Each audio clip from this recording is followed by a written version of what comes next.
بسم اللہ الرحمن الرحیم الحمد للہ رب العالمین والصلاة والسلام علی رسولہ الکریم اما بعد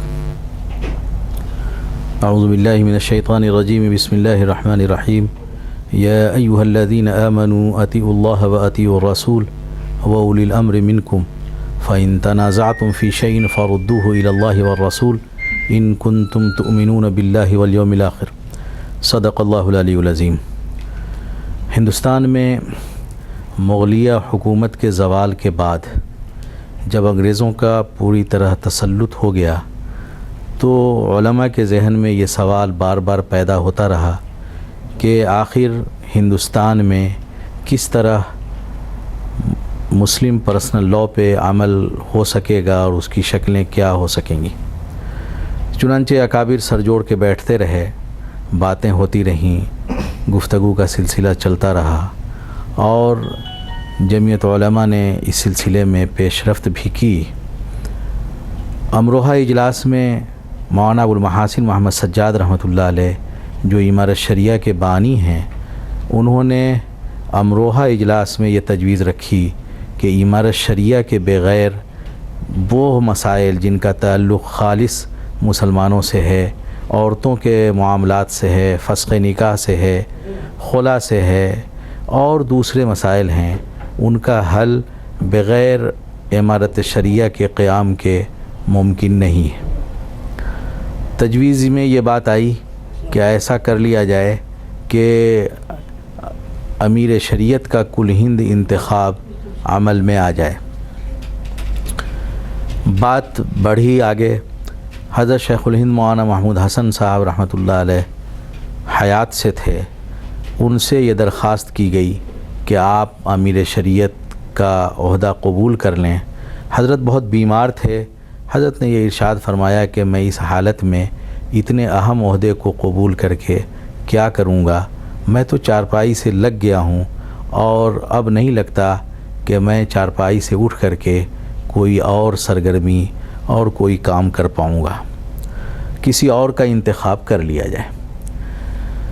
لیکن یہ بات پھر کسی دوسرے شخص پہ اتفاق نہیں ہو سکا تو یہ بات ٹل گئی۔ مولانا ابوالمحاسن محمد سجاد رحمۃ اللہ علیہ جو ان دنوں جمعیت علماء ہند کے جنرل سیکریٹری تھے، انہوں نے یہ بات کہی کہ اگر ہم اپنے کام کو اوپر سے نہیں لے جا سکتے نیچے تو ہم نیچے سے اوپر لے جا سکتے ہیں۔ تو انہوں نے یہ تجویز رکھی کہ ایسا کیوں نہ ہم کریں کہ ہم مرکز میں بعد میں انتخاب کریں گے، ہم نیچے سے امارت شریعہ کا قیام کریں، صوبائی سطح پہ کریں اور پھر یہ معاملہ آگے بڑھے۔ چنانچہ یہ تجویز پاس ہو گئی کہ امارت شریعہ کا قیام عمل میں آوے اور صوبائی سطح سے اس کام کا آغاز کیا جائے۔ مولانا ابوالمحاسن محمد سجاد رحمۃ اللہ علیہ وہاں سے لوٹ کر کے آئے اور انہوں نے بہار میں جو پہلے انہوں نے انجمن علماء بہار قائم کر رکھی تھی، انہوں نے ان سے مشورہ کیا اور اسی زمانے میں یہ وہ زمانہ ہے جب مولانا ابوالکلام آزاد رحمۃ اللہ علیہ رانچی میں نظر بند تھے۔ 1916 سے 20 کا جو دور ہے، اس دور میں وہاں وہ نظر بند تھے اور حزب اللہ کے نام سے ایک جماعت کا خاکہ تیار کر رہے تھے کہ ہم حزب اللہ کی تشکیل کریں گے۔ مولانا ابوالمحاسن محمد سجاد رحمۃ اللہ علیہ وہاں جا کر کے رانچی میں ان سے ملے اور امارت شریعہ کا انہوں نے خاکہ پیش کیا کہ امارت شریعہ کا یہ خاکہ ہے۔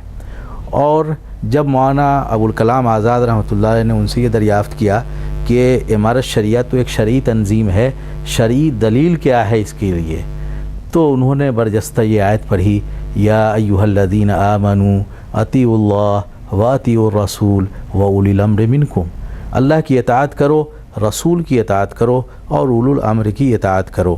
اس سے یہ پتہ چلتا ہے کہ اللہ اور رسول کے ساتھ اور اس کے بعد جو اصلاً امیر کی اطاعت ہوگی، اللہ رسول کی اطاعت ہوگی۔ تو مولانا ابوالکلام آزاد رحمۃ اللہ علیہ بہت مطمئن ہو گئے اور انہوں نے کہا کہ ابھی تو اس کا موقع نہیں ہے، میں نظر بند ہوں، میں جب بھی یہاں سے نکلوں تو پھر ایک مجلس بلاؤ اور بلا کر کے یہ بات جو ہے وہاں رکھی جائے۔ پھر مولانا ابوالمحاسن محمد سجاد رحمۃ اللہ علیہ علماء کے پاس دوڑتے رہے۔ مولانا عبدالکافی صاحب تھے، ان کے پاس گئے، علی گڑھ کے میں جو علماء تھے ان کے پاس گئے، دہلی گئے اور دوڑ کر کے سب کو اس پر آمادہ کیا کہ صاحب امارت شریعہ کا قیام عمل میں آئے۔ بہت سارے احباب کو یہ شبہ تھا کہ امارت شریعہ کا قیام کیسے ہوگا جبکہ قوت نافذہ امیر کے پاس نہیں ہوگی۔ امیر کے لیے قوت نافذہ نہ ہو تو اس کی عمارت کس درجے کی چیز ہوگی؟ تو مولانا ابوالمحاسن محمد سجاد رحمۃ اللہ علیہ نے سمجھایا کہ مسلمان کے لیے قوت نافذہ طاقت خارجی نہیں ہوتی، وہ اس کی اندرونی طاقت ہوتی ہے، اور قرآن کریم میں اسی بات کو کہا گیا ان کنتم تؤمنون باللہ ورسولہ۔ اسی آیت کا یہ جز ہے کہ اگر تم اللہ اور اس کے رسول پر ایمان رکھتے ہو تو یہ اندر کی جو طاقت، ایمانی طاقت ہے، یہ تم کو اس پر آمادہ کرے گی کہ امیر شریعت جو حکم دے رہے ہیں ان کی اطاعت کی جائے، ان کی بات مانی جائے۔ چنانچہ مولانا ابوالمحاسن محمد سجاد رحمۃ اللہ علیہ نے 500 علماء کو، مشائخ کو جمع کیا، اور پٹنہ میں ایک پتھر کی مسجد محلہ ہے، پتھر کی مسجد بھی ہے لیکن وہ شیعوں کی مسجد ہے، اور پورے محلے کا نام اس مسجد کی نسبت سے پتھر کی مسجد ہے۔ تو پتھر کی مسجد کے قریب ایک میدان تھا محلے میں، وہاں 500 علماء کو جمع کیا۔ مولانا ابوالکلام آزاد رحمۃ اللہ علیہ نے اس مجلس کی صدارت کی۔ یہ جون 1921 کی بات ہے، غالباً 16 جون، اور مولانا ابوالکلام آزاد رحمۃ اللہ علیہ کی صدارت میں یہ معاملہ طے ہوا کہ امارت شریعہ کا قیام عمل میں آئے۔ مسئلہ یہ تھا کہ امیر شریعت کون بنے۔ مولانا ابوالمحاسن محمد سجاد رحمۃ اللہ علیہ نے یہ بات زور دے کر کے کہی تھی کہ ملت اس وقت مختلف بنیادوں پہ بٹ گئی ہے، ٹکڑوں میں۔ ہمیں کلمے کو بنیاد بنانا چاہیے، اور کلمے کو بنیاد بنا کر کے ملت کو متحد کرنے کی کوشش کرنی چاہیے، اور کلمے کی بنیاد پر اتحاد کی دعوت دینی چاہیے۔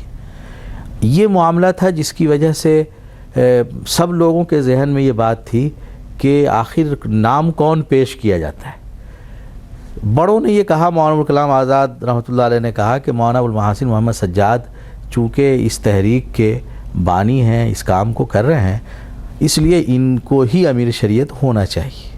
لیکن وہ اللہ کا بندہ، اتنا بے لوث آدمی، سارے حضرات کہتے رہے لیکن انہوں نے یہ کہا کہ میں امیر شریعت نہیں بنتا، امیر شریعت تو کسی اور کو بنا لیا جائے، تاکہ یہ بات ذہن میں نہ آوے کہ خالص اس دینی کام کا آغاز میں نے کسی عہدے کے حصول کے لیے کیا تھا، خالص اللہ کے لیے کیا ہے، اور یہ بات ذہن میں لوگوں کے رہے۔ اگر میرا انتخاب ہو گیا تو اس پورے کاز کو نقصان پہنچے گا، اور لوگ یہ سمجھیں گے کہ بس یہ ایک اور عام تحریکوں کی طرح ایک تحریک ہے۔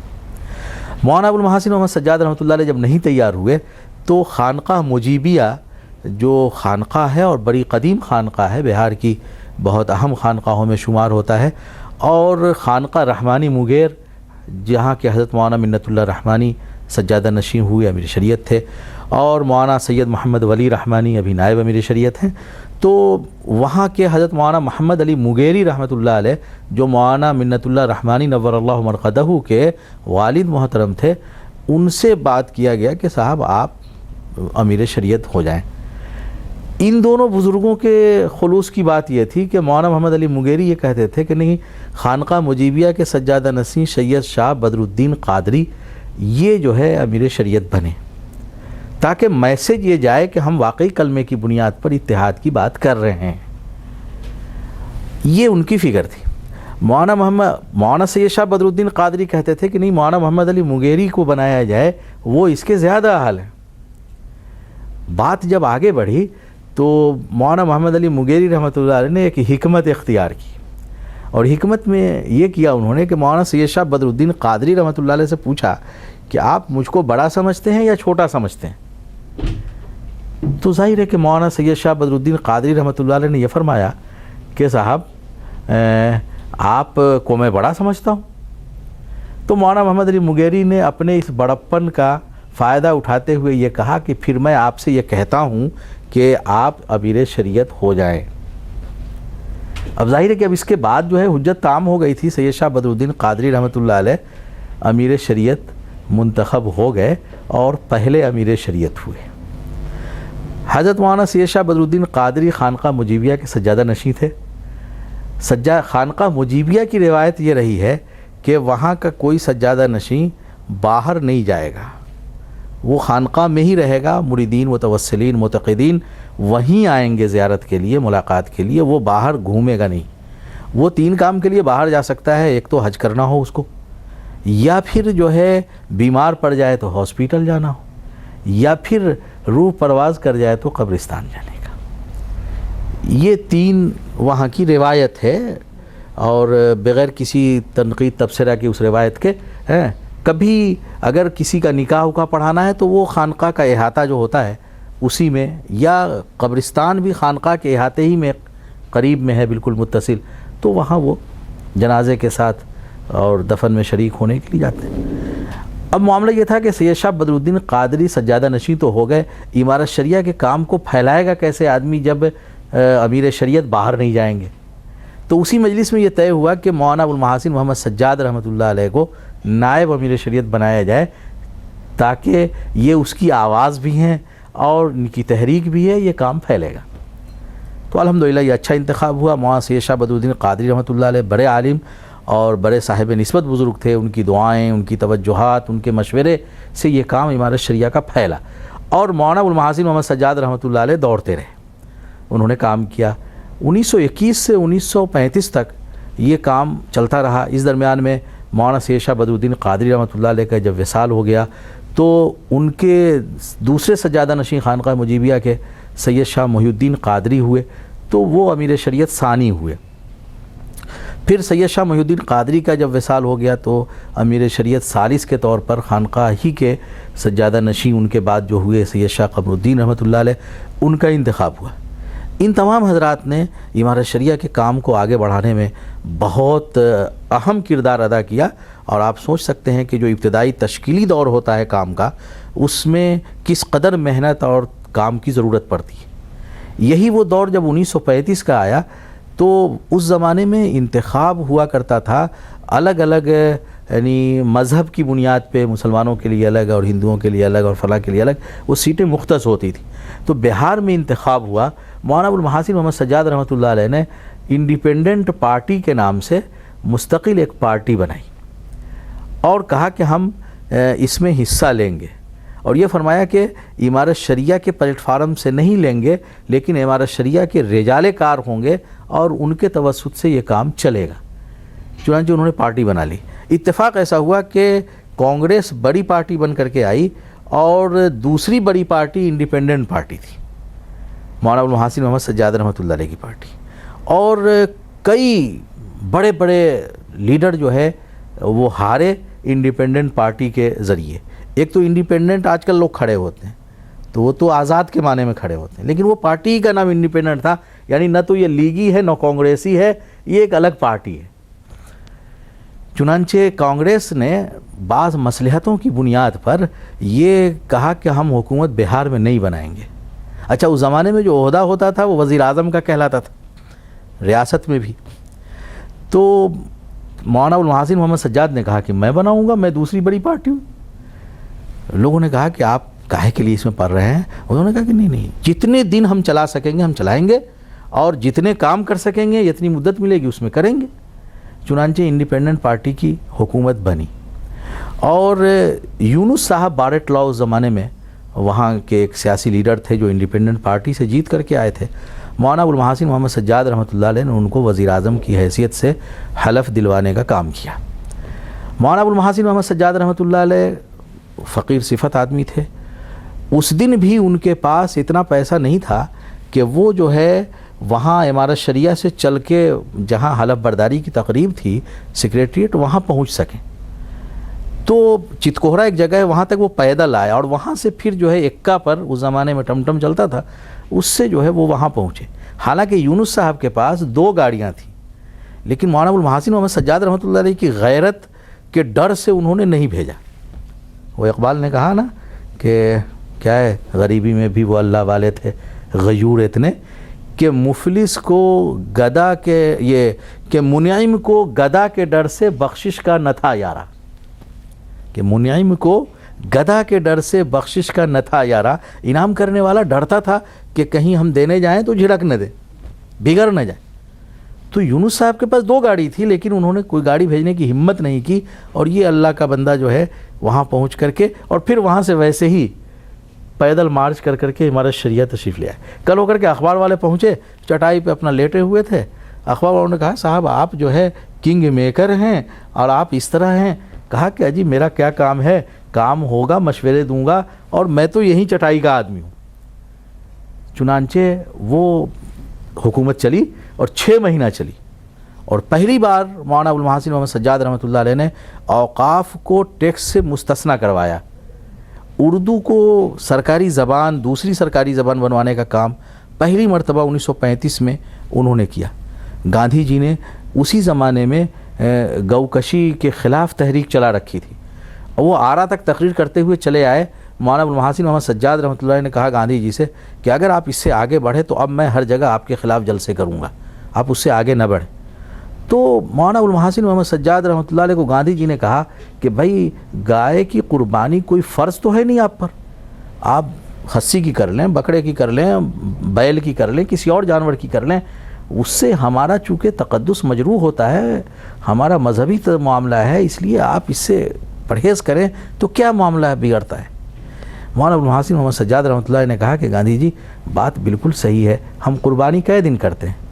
1 دن، 2 دن، 3 دن، بہت ہوا تو 4 دن، تو 4 دن آپ کو گائے کی قربانی سے تکلیف پہنچتی، لیکن میں تو ہر پل جلتا رہتا ہوں، میں ہر پل بے چین رہتا ہوں۔ گاندھی جی نے پوچھا کہ کیوں؟ کہا آپ حضرات کے عمل کی وجہ سے۔